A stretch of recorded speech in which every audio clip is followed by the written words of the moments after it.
ആവശ്യം ആ ഫുട്ബോൾ മത്സരം കണ്ണൂരിന് ഇനി സ്വന്തമാക്കുന്നതിന് ആവശ്യമായിട്ടുള്ള ആ നവീകരണ പ്രവർത്തനം എത്രയും പെട്ടെന്ന് പൂർത്തീകരിക്കാൻ ആവശ്യമായിട്ടുള്ള ഇടപെടൽ നടത്തും. അതിന് MP വളരെയധികം താല്പര്യം പ്രകടിപ്പിച്ചിട്ടുണ്ട്.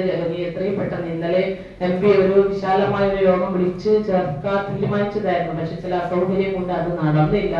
എന്തായാലും POTയോ PPP മോഡലോ ഏതെങ്കിലും തരത്തിൽ നമ്മൾ ഫണ്ടിങ് കണ്ടെത്തി ആ ഒരു പദ്ധതി അവിടെ നിലവിലുള്ള ഒരുപാട് ആളുകളുണ്ട്, നമ്മളെ വക്കീലന്മാരും കുറെ സ്ഥാപനങ്ങൾ അവിടെ പ്രവർത്തിക്കുന്നുണ്ട്. അവരൊക്കെ തന്നെ പുനരധിവസിപ്പിച്ചുകൊണ്ട് തന്നെ അവർക്ക് അവിടെ സൗകര്യം ഒരുക്കിക്കൊണ്ട് തന്നെ പുതിയൊരു സംവിധാനം എന്തായാലും അത് കണ്ണൂരിന്റെ ഒരു ആവശ്യമാണ്. അപ്പൊ അത് പൂർത്തീകരിക്കാൻ ആവശ്യമായിട്ടുള്ള ഇടപെടലുകൾ നമ്മൾ എന്തായാലും നടത്തും എന്നുള്ളതാണ്. അതുപോലെ തന്നെ UADF സ്കീമിൽ ഉൾപ്പെടുത്തിക്കൊണ്ട് നമ്മൾ പദ്ധതി വെച്ചിട്ടുണ്ട്. പഴയ ബസ് സ്റ്റാൻഡും അതുപോലെ തെക്കി ബസാർ സൗത്ത് അവിടെ കാൾടെക്സിലുള്ള SBI ബിൽഡിംഗ് അത് പൊളിച്ചു മാറ്റേണ്ട അവസ്ഥയിലാണ് ഉള്ളത്. അതിപ്പോ എല്ലാം അടച്ചിട്ടിരിക്കുകയാണ്. അപ്പോ അതൊക്കെ പൊളിച്ചു മാറ്റി നല്ല ആധുനിക രീതിയിലുള്ള സംവിധാനത്തോടു കൂടി ഒരു നല്ല വ്യാപാര സമുച്ചയം പണിയുക.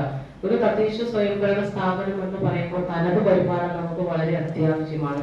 ഇനിയുള്ള ഒരു പദ്ധതി എന്ന് പറയുന്നത് തനത് വരുമാനം കൂടി ലക്ഷ്യം വെച്ചുകൊണ്ടുള്ള നല്ല പദ്ധതി ആസൂത്രണം ചെയ്തിട്ട് തന്നെ മുന്നോട്ട് പോകണം എന്നുള്ളതാണ്. ആ തരത്തിൽ തനത് വരുമാനം വർദ്ധിപ്പിക്കുന്നതിന് ആവശ്യമായിട്ടുള്ള വ്യാപാര സമുച്ചയങ്ങൾക്ക് തന്നെ പ്രാധാന്യം നൽകുക എന്നത് നമ്മുടെ ലക്ഷ്യമാണ്.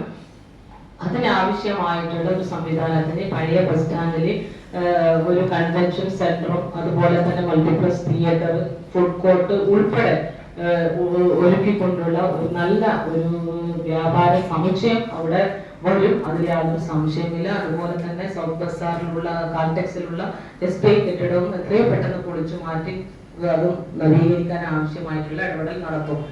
അതോടൊപ്പം നമുക്ക് മറ്റൊന്ന് പറയാനുള്ളത്, നമ്മുടെ ഏറ്റവും വലിയ പ്രയാസമായി ദുരിതമായി കാണുന്നത് നമ്മുടെ ടൗണുകളിലൊന്നും തന്നെ പൊതു ശൗചാലയങ്ങളില്ല എന്നുള്ള ഒരു ആക്ഷേപം നമ്മൾ കേൾക്കുന്നുണ്ട്. ഇപ്പോൾ ഞാൻ മേയറായി സത്യപ്രതിജ്ഞ ചെയ്തതിനു ശേഷം ഏറ്റവും ആദ്യം തന്നെ ചെയ്തിട്ടുള്ളത് വിവിധ സംഘടനകളുമായി സംസാരിച്ചിട്ടുണ്ട്. സംഘടനകളൊക്കെ തന്നെ നല്ല രീതിയിലുള്ള സംവിധാനം ഒരുക്കി തരാമെന്ന് നമ്മളോട് പറഞ്ഞിട്ടുണ്ട്. പക്ഷെ അതിന്റെ സ്ഥല പരിമിതിയാണ് നമ്മുടെ ഏറ്റവും വലിയ ബുദ്ധിമുട്ട്. അത് കണ്ടെത്താൻ ആവശ്യമായിട്ടുള്ള ഇടപെടൽ നടത്തുന്നുണ്ട്. എത്രയും പെട്ടെന്ന് 6 മാസത്തിനുള്ളിൽ തന്നെ നമ്മൾ പരമാവധി ഒരു 2 കിലോമീറ്റർ വിട്ടുകൊണ്ടുള്ള ഒരു ചുറ്റളവിൽ ലക്ഷ്യം വെച്ചുകൊണ്ട് വലിയ വിശാലമായിട്ട് അല്ലെങ്കിൽ കൂടി നല്ല രീതിയിലുള്ള സംവിധാനം സ്ത്രീകൾക്കും പുരുഷന്മാർക്കും, സ്ത്രീകൾക്ക് വലിയ ബുദ്ധിമുട്ടാണ്. അപ്പൊ ആ തരത്തിൽ എത്രയും പെട്ടെന്ന് അതിനുള്ള പബ്ലിക് ടോയ്ലറ്റ് പണിയാൻ ആവശ്യമായിട്ടുള്ള ഇടപെടൽ നടത്തും. പിന്നെ മറ്റൊന്ന് നിങ്ങൾക്കൊക്കെ അറിയാം, പയ്യാമ്പല ശ്മശാനം എന്ന് പറയുന്നത്. ഞാൻ അവിടുത്തെ വോട്ട് അന്വേഷിച്ച് പോയപ്പോൾ, വോട്ട് നേടി ഓരോ സ്ഥലത്ത് പോയപ്പോൾ അവിടുത്തെ ജനങ്ങളുടെ ആശങ്ക എന്ന് പറയുന്നത് പയ്യാമ്പല ശ്മശാനം തന്നെയാണ്. അവിടെയുള്ള പ്രാകൃതമായ രീതിയിലുള്ള ശവസംസ്കാരം നടക്കുന്നത് കൊണ്ട് പുകയുടെ പ്രശ്നം അവിടുത്തെ ജനങ്ങൾ അനുഭവിക്കുന്നുണ്ട്. അത് അവർ വലിയ പ്രതിഷേധത്തിന് ഇടയാക്കിയിട്ടുണ്ട്.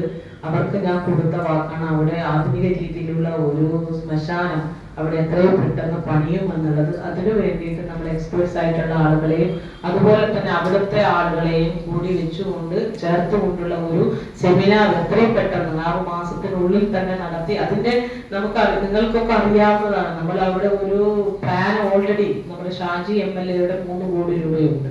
അതിൽ 1.5 കോടി രൂപയുടെ എസ്റ്റിമേറ്റ് ആക്കി പദ്ധതി സമർപ്പിച്ച് ടെൻഡർ ഒരു കരാറുകാരൻ എടുത്തിരിക്കുകയാണ്. കുഞ്ഞികൃഷ്ണൻ എന്ന് പറയുന്ന കോൺട്രാക്ടുകാരൻ അത് എടുത്തു. പക്ഷെ CR7ന്റെ അനുമതി ഇല്ലാത്തത് കൊണ്ട് അത് പൂർത്തീകരിക്കാൻ കഴിഞ്ഞിട്ടില്ല. അപ്പോ